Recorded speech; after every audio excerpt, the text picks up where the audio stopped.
Hey folks, there's Shane. Thanks for watching. Previous videos you may have noticed this pack. Let's go over it in a little more detail. Show you the ins and outs of it and how I got it set up right now.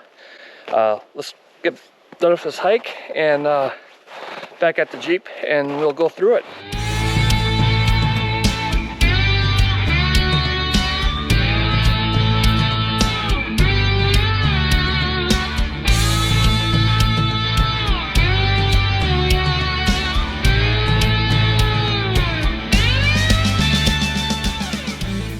We're back where I can be hands-free. Now, as I alluded to earlier, with the winter activities I'm doing now, my day hiking packs don't have enough room for the radio gear that I like to bring with. So something had to go. And since I was pretty much bare minimum, it all had to find someplace else to be. So some of it migrated into this chest rig here. My theory is just kind of like the roll-ups bags I have for my hiking essentials. They can augment pretty much any bag that I have, so I don't have to have duplicate gear that I might or might not replace, keep updated, so on and so forth in different packs. So it's kind of all migrated right here, and we'll go over that in a minute. But first, let's talk about the bag itself. Now, I won't go into a lot of detail because there's plenty of other videos out there for it, and quite frankly, I'm not going to redo something that somebody's already done better. But the pack itself is from a company called Original SOE. They're pretty well known in the tactical realm of things. Now, if you're not familiar with them, I'm going to warn you right away. If you're looking for a bargain deal, you're going to have to keep on looking because their gear is pretty expensive. And in my opinion, it's worth every dollar. They make well-designed, well-crafted kit like this, really high quality materials. The craftsmanship is superb. This will not fail you, but with that comes a price. So the bag itself is called the FUPA, F-U-P-A. There's three styles. There's the standard, there's the extra large, which this one is, and the dangler. The extra large, as you might guess, is just like the standard, only a little bit larger. Both these style bags have two ways to carry them. They have attachment points and strapping, so you can wear it a cross pattern like this on your chest. And there's also attachment points and a wider strap to wear it more like a traditional fanny pack around your waist. The bag comes with both attachment options, so you can switch it out however you want. There's another option called the dangler, which has another piece of fabric that folds up with Velcro on it. So you can attach it, dangling, if you will, off of like a plate carrier where you just tuck that Velcro underneath the cummerbund. So the bags themselves are made of 1000D nylon Kedora. So they're very, very tough. Velcro patch on the front for your morale patches, identification, whatever. YKK zippers with paracord zipper pulls. Again, the stitching is phenomenal. It has two pockets, one smaller pocket in the front, double zipper, then the main pocket that zips all the way down in a clamshell style. And on the inside of them, there's also Velcro lining so you can attach more stuff. When I get back to the house, I'll go through the contents of this bag a little bit in detail and show you what I got. Spoiler alert, it's what I consider the hiking essentials. Some first aid, extra clothing, tools, batteries, that kind of stuff. Things that you either use a lot and you gotta have near you, or stuff that you don't use very often, or in some cases stuff I hope I never use. But if you don't have it near you when you need it, you're going to be up the creek, so it's nice to have with. So let's get to the table. All right, so here's the pack on the table, and I'll show you kind of how I have it laid out right now.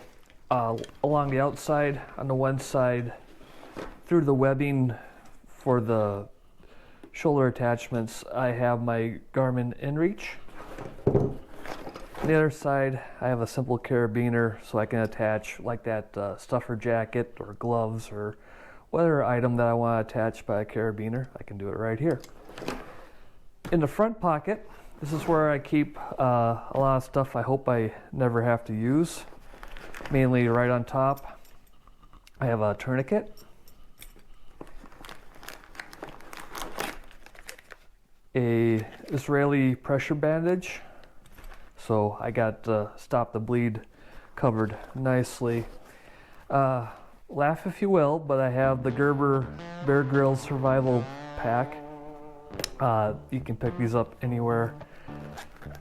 Just some essential stuff. I've augmented it with a few extra things, so inside the pack I also have some band-aids and TK tape for any blisters, minor scrapes and whatnot. Some fire starter and an extra Bic lighter.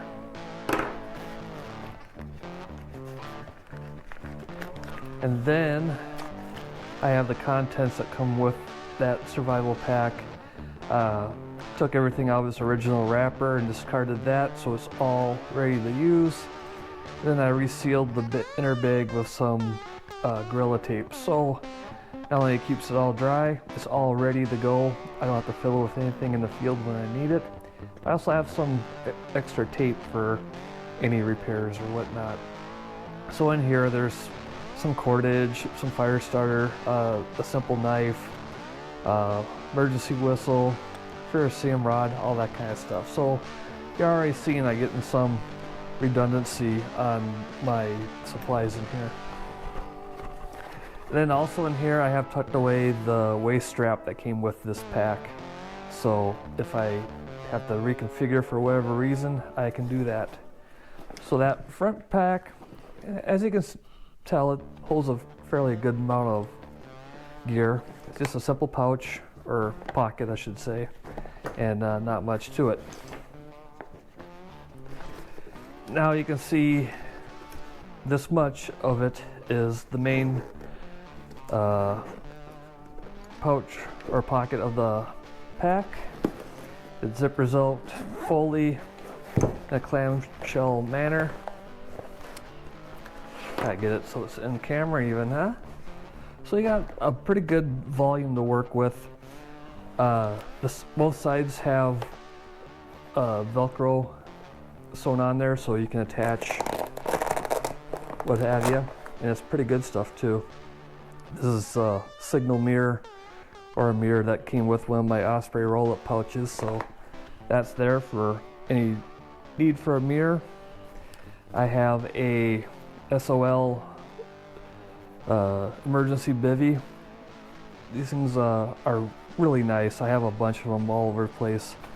Small, and it's very durable. It's better than the Mylar blankets. I've used this a couple times on summer campouts, so bivvy's nice to keep you out of the elements. Some writing utensils, writing notebook. I'm middle-aged now, so I gotta have the cheaters. And I got some more cordage, a couple lengths of paracord. Then here I have a battery bank that's also a heater, so it's used as a hand warmer as well, so dual purpose, always cool to have. Then attached to the Velcro backing, I have two of these Maxpedition little organizer pouches. So in this one I have a headlamp, spare batteries, then power cords for all the different devices that I may or may not have with me. So in the other pouch, I got a blaze orange buff. Buffs are handy to have for a host of reasons, and then I like having the blaze orange with the reflective, so I got something to signal with as well. Also in here I have some hand warmers, a compass, and then a pencil sharpener for the pencil I have as my writing utensil. So here's all the gear that I have stuffed into that pouch. And as you can see, it's a fairly good size amount of stuff. Some of it's redundant, but it's all really good to have when you're out in the field. at least in my opinion. All right, so that's a look at the contents and a little more of how this thing's put together. I'm a huge SOE fan, so I like this a lot. It's very functional. A chest pack like this in general, I think a lot of you will find very useful. They stay out of your way. You can drive with them on. They're great for hiking. You see like Coyote Works that does a lot of overland Jeep adventures. He always has one on when he's in and out of the Jeep. Tango Oscar Mike, who has a phenomenal YouTube portable radio channel, often has a chest rig similar to this as well. So check those guys out for more examples on how practical something like this can be. Backpacking, for instance, you have your main pack on, you set up your base camp, you don't even have to take this off. You can go off a little exploratory day hike, gathering water, food, or what have you, firewood, and have your essentials with you without having to rummage through your other packs. Lots of uses, very practical. Give it a consideration if you want. So, with all that, thanks for watching, and I'll catch you on the next one. Whoa, that is just trippy. Stop that. Rechargeable, reusable. And I just realized I got ink all over my hands.